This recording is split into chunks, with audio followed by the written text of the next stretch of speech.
Hi, yeah, back again. I went through a little GameCube phase where I actually bought a GameCube. For one game in particular, I wound up buying about six. So I'm just gonna going through what I got, give my impressions. I haven't played all that much minus one game. So, yeah, we'll just get started. Alright, Mario Party Tennis, or Power Tennis. Really fun Mario game. I love Mario 64 Tennis, and this one improved upon some controls and things like that, I thought.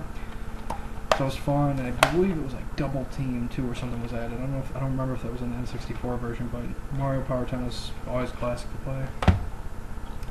Interesting one, actually. I believe it was a launch title. Luigis Mansion. Yeah, I think it was the game they launched it with. But Luigi's Mansion is like a game where Luigi is looking for Mario in a mansion or something like that. And you go around armed with a vacuum cleaner and a flashlight. And it's just really interesting because you've never really seen Luigi as a main character, and to kind of go around and use him as like a platformer. How do I say that? Like a haunted platformer, I guess. It was different, but it was a lot of fun, and their crazy mechanics work. There's like little mini puzzles or something like that. I remember you did the vacuum and things like that. And it's a very hard game, in my opinion, because I'm not that good at video games, but I did have fun with this. I really did work through some of the stuff, and I got decently far in it, if I remember correctly. But yeah, Luigi's Mansion, I do recommend it. It's very unique, and they've never done anything since then with it. Too bad, but or at least to my knowledge. But really a gem to have in the GameCube.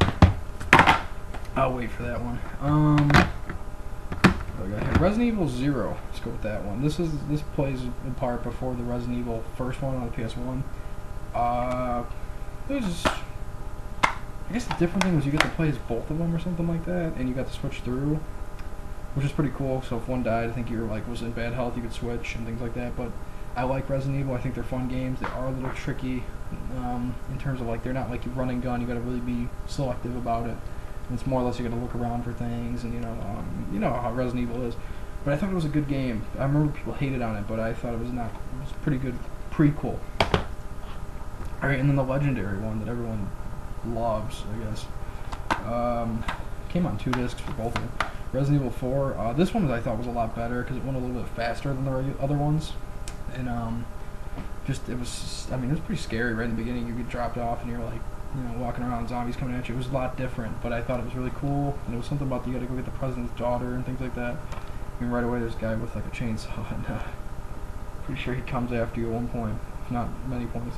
But it was a great survival horror game. Loved Resident Evil 4. Just a really great game. This was an interesting one. Okay, let's do this one. This was very interesting. It's called Geist, and what you are is like a ghost. You start off as a human and he dies, so you become this ghost. And what you do is you can infect different people or like possess them, and you can get their powers and use their security clearances and things like that. So you got to work your way through people to get through these levels, and you can like walk through walls. It's really strange, honestly, because you can do things that, like in most games you couldn't do. Like you can go past security cameras and not get noticed, stuff like that. But once you get the hang of it, it's a very fun game. It's very different. You got to really get used to taking possession of like different items and things and whatnot. But once you do get the hang of it, it's a lot of fun. It's technically a first-person shooter, but there's other mechanics to it that do not involve being a first-person shooter, such as like possessing things and like floating around. But if you ever find it for cheap, I don't know how much it ranged. I think I got my copy for like $10. But if you do happen to find it, it's an interesting find, so I'd check it out. Alright, this one I got kind of on accident. It's by Rare, and I bought it as a bundle because I thought I could sell them, and I wound up liking them. Well, one of them, the other one I sold. I got Starfox Adventures, and I also had the Starfox Assault. Now, I like Starfox games, they're good games, but I'm not a huge flying guy, and I bought them for both of them I got for $20, and I sold one alone for like $35, so I couldn't pass that up. But this game was a platform. I didn't expect that. And it was by Rare, and I like Rare's, Diddy Kong Racing. They had the Banjo-Tooie, Banjo-Kazooie, and they also had the Conker, which, if you'll know, I'm a huge Conker fan. So their platform with Star Fox was actually really, really good. And I don't remember exactly how you start or anything like that, but I liked the mechanics. It was a fun game to play, and so I actually held on to it. I did put it up to try and sell it, but no one bought, so I just took it down. So I want to get into this later. I haven't got too far into it, but it is a very fun game. And if you do find it for cheap, I do recommend it because it's different. It's a different take on Star Fox, and I like that they did that, and they didn't just make it all flying. So it was cool. And the reason why I bought the GameCube back, and I want to get Melee, so it's not Melee, but I wasn't even aware this was a game, and the story was just interesting. It was about a lady who her grandfather died in his mansion, and I guess she goes back and finds different clues and goes through like different ancestors of hers, and like I mean some of the time periods range from like the Japanese age to like the like Chinese dynasty to like Romans, and then there was something like 1800s. This just goes really, it's crazy, this game. I think you have to, I'm just gonna say it, Internal Darkness, Sanity's Requiem.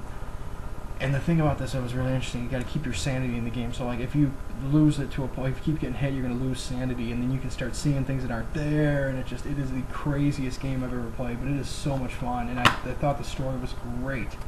And it's very hard to pick up, but I managed to do it. I got it for my birthday. Like it was a birthday present to myself with some of the money I got or whatever. But I mean it was their gift card, but it was. I love this game. I want to get farther into it. I know I got stuck at like part 3 or 4 or something like that. I forgot exactly what I was doing. But the mechanics of this game are fantastic. I give it credit. I mean, really, it does. The only thing that it sucks about it is it's very short. I think there's only 7 or 8 parts to it, and that's about it.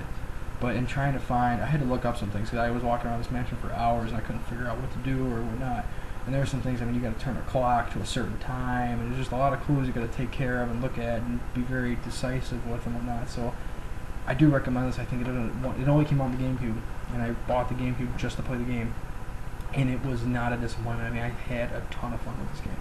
And I do want to beat it once I get time, but I really got to sit down and beat it. So, but yeah, this was a fantastic game. Really incredible. So that's it. That was my GameCube collection, and yeah, thank you very much.